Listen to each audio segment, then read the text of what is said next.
Loki finalmente revela sua arma, um martelo lendário chamado Ragnir, capaz de acabar com a gigantesca árvore Adão e todo o reino de Elbaf. Loki realmente tem forças para destruir o mundo. Então, se você quer saber sobre tudo isso e muito mais, então fica aqui comigo, que é isso que eu vou te mostrar agora.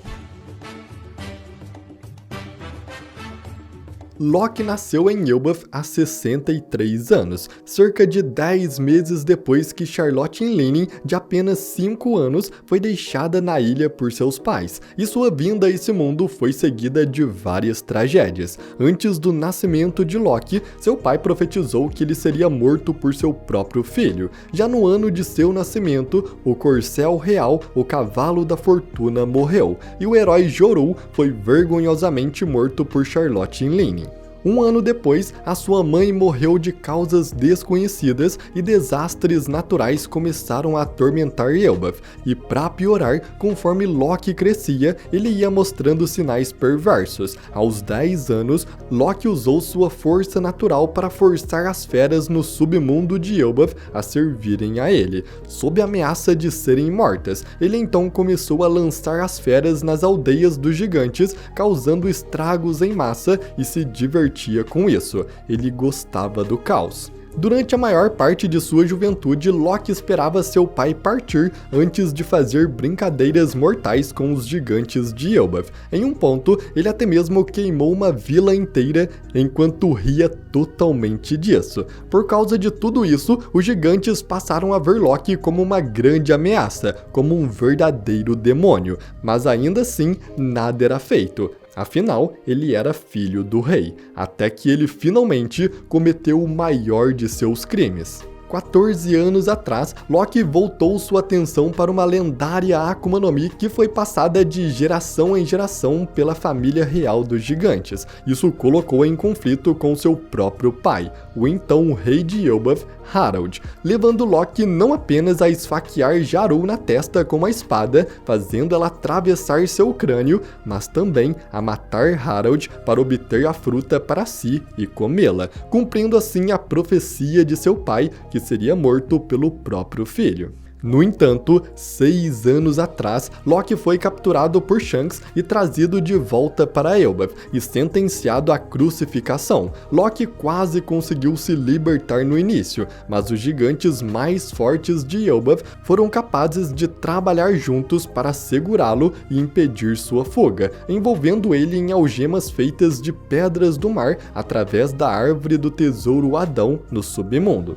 E bom, essa é a história que nos é contada por Hairudin e os outros gigantes de Elbaf, pintando a imagem de Loki como uma desonra, a vergonha dos gigantes.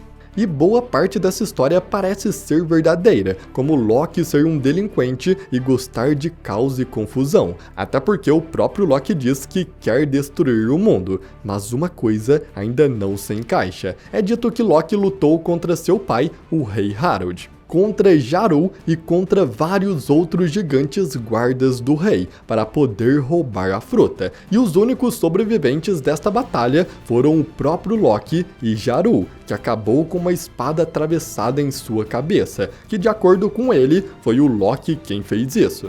Mas se olharmos bem, Loki não parece lutar com espada, sua arma é um martelo. Porém, quando olhamos para o retrato do rei Harald no castelo, vemos ele segurando uma espada, que coincidentemente é a mesma fincada na cabeça de Jarul. Óbvio que isso não é coincidência, Jarul está com a espada do rei em sua cabeça, a espada que tem os mesmos detalhes dentre todas as outras. O Oda deixou bem explícito com cada pequeno detalhe, que as espadas são as mesmas, diferente de todas as outras que já vimos em Elbaf até agora.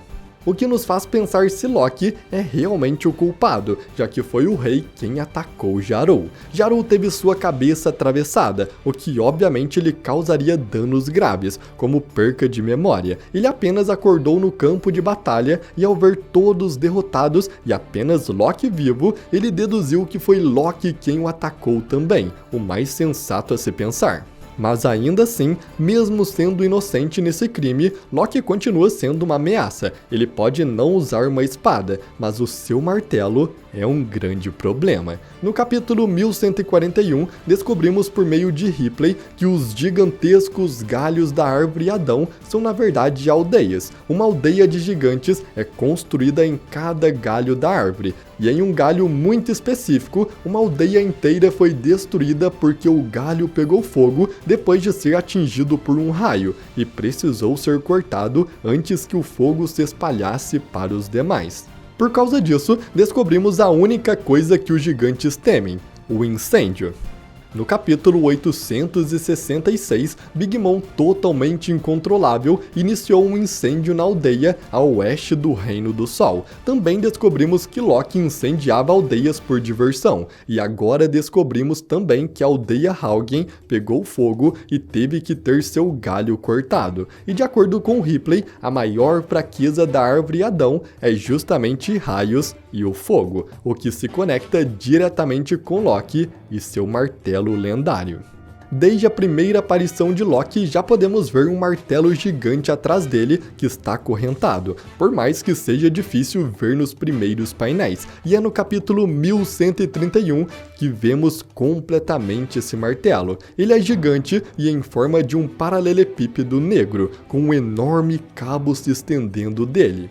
Essa realmente é uma arma de um guerreiro, de um viking, um martelo brutal, que foca apenas em sua força de esmagamento, já que não possui lâminas ou qualquer coisa cortante, apenas um pedaço de aço bruto. E no capítulo 1141, após Loki ser finalmente liberto, apenas restando seus pés acorrentados, ele pega o seu martelo, o que deixa Hairudin extremamente apreensivo.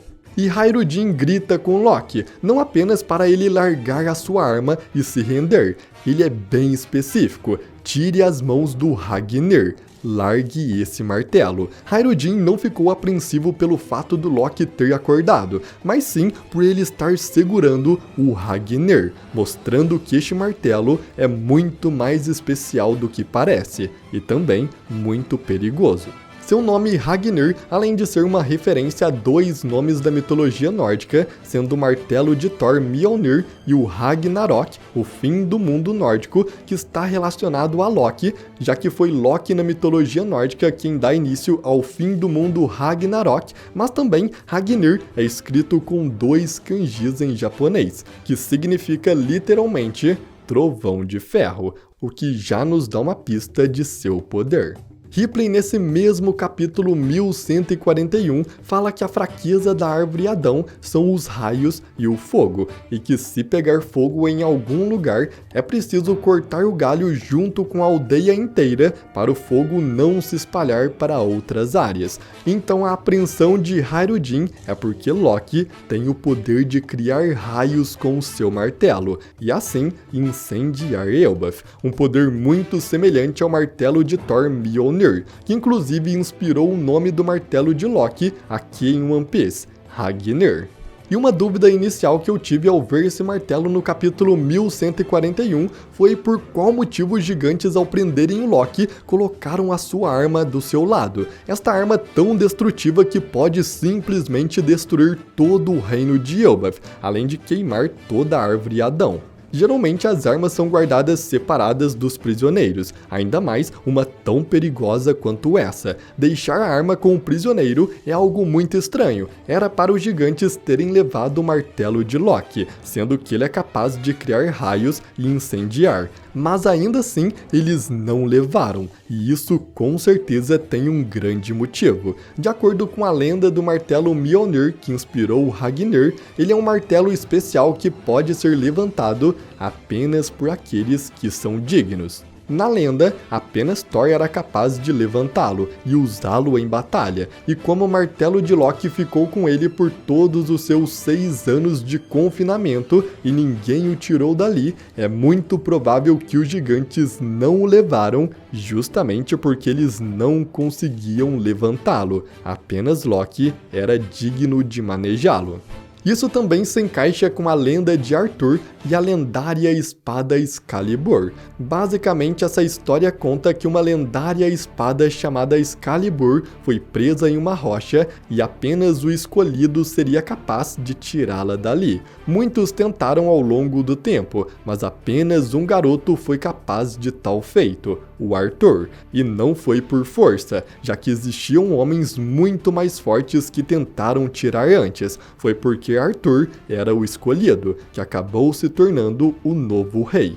E por que eu estou contando essa história? É que nesse mesmo capítulo 1141, o Usopp, enquanto está bêbado, faz uma piada, dizendo que algum herói precisa puxar a Excalibur da cabeça de Garou, o que, é claro, não é coincidência, e nos diz com certeza que apenas Loki é o escolhido para usar o seu martelo Ragnir.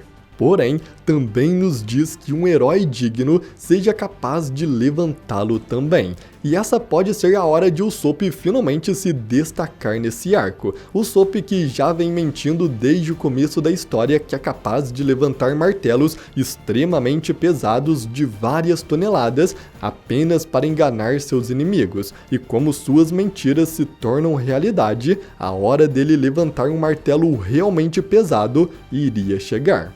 E finalmente, ela chegou agora em Elbaf, o martelo mais pesado de todos, aquele que apenas o escolhido ou um herói digno é capaz de levantar, o Ragnir. Mas por enquanto esta arma de destruição está com Loki e pode ser um dos maiores perigos para Elbaf, tanto é que já foi pronunciado que ela causará o fim da grande árvore Adão, no capítulo 1127, e não tínhamos visto nada. Depois que os Chapéus de Palha foram sequestrados por Road e levados até a sua versão em miniatura de Elbaf, Luffy e os Chapéus de Palha causam um incêndio, e os moradores dizem que o fogo não deveria ser usado ali, porque se ele se espalhasse para a árvore Yggdrasil, a representação de Adão, isso seria o fim do mundo. E com isso, temos aqui um enorme prenúncio para o final de Elbaf, que sem dúvidas acabará com o fogo em toda a árvore Adão. Além disso, no painel de Elbaf, também temos um raio saindo de uma arca voadora que está atingindo diretamente a árvore de Adão. E com todos os incêndios já causados antes, e com Loki dizendo que irá destruir o mundo, e ainda tendo um martelo capaz de criar raios, tudo indica que ele realmente queimará completamente a árvore Adão e o reino de Elbaf.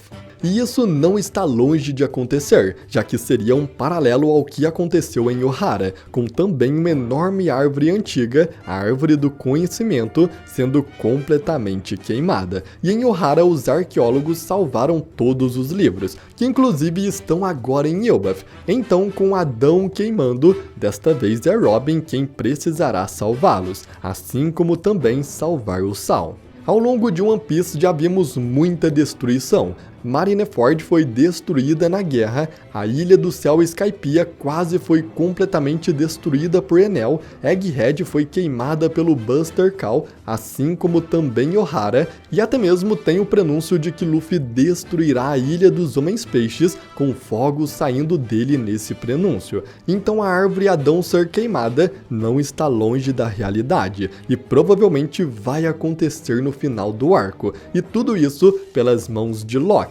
com seu machado especial que tem tudo para ser a arma mais poderosa apresentada até agora. Talvez até mesmo uma das 12 armas de grau supremo, forçando assim os gigantes a terem que viver em harmonia com todas as outras raças, e assim o mundo estará um passo mais perto de finalmente alcançar o seu amanhecer. E bom galera, esta arma do Loki tem tudo para ser incrivelmente poderosa. E na verdade eu já tinha pronunciado que ela apareceria em Elbaf muito antes, e que o Usopp seria quem levantaria esse martelo lendário. Então se você quiser dar uma olhada nesse vídeo e saber como será o futuro de Usopp no arco de Elbaf, então vou deixar o vídeo passando aqui na tela, que eu tenho certeza que você vai gostar. Mas então, eu agradeço muito por você ter assistido até aqui, e até a próxima!